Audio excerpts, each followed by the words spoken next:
October 21, 1978.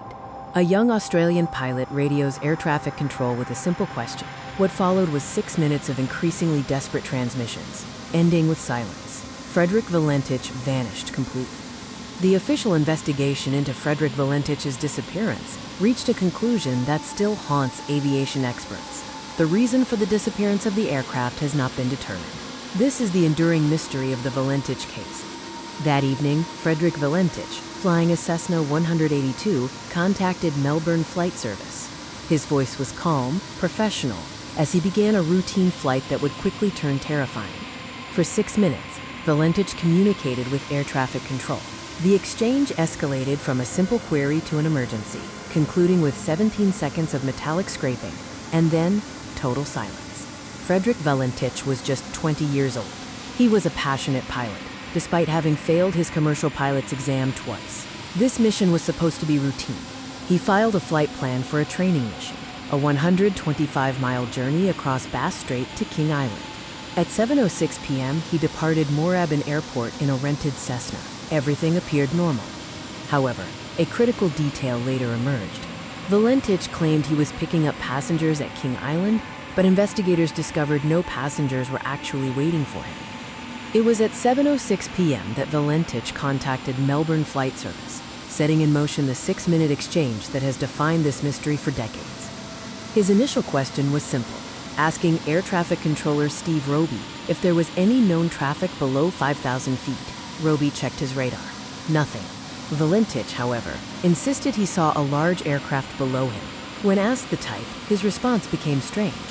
It was not on radar and wasn't supposed to be there. He described the object as 4 bright lights that appear to be like landing lights, and that this unidentified object was now orbiting his aircraft. The transmissions quickly escalated from concern to panic, as Valentich realized this was no conventional aircraft. It was directly above him. Valentich stated flatly, "It is not an aircraft." At this point, his engine began to cough, stuttering and failing to hold power. His last words were clinical, almost detached. "Delta Sierra Juliet Melbourne. That strange aircraft is hovering on top of me again. It is hovering, and it's not an aircraft." Then came 17 seconds of scraping, metallic noise over the air, followed by absolute silence. The transmission ended. Frederick Valentich was never heard from again. The search was immediate and extensive. Aircraft, ships, and volunteers scoured 1,000 square miles of ocean and coastline around Bass Strait. Despite the massive effort, they found nothing. No wreckage, no oil slick, no body. A Cessna 182 should leave evidence, but there was none.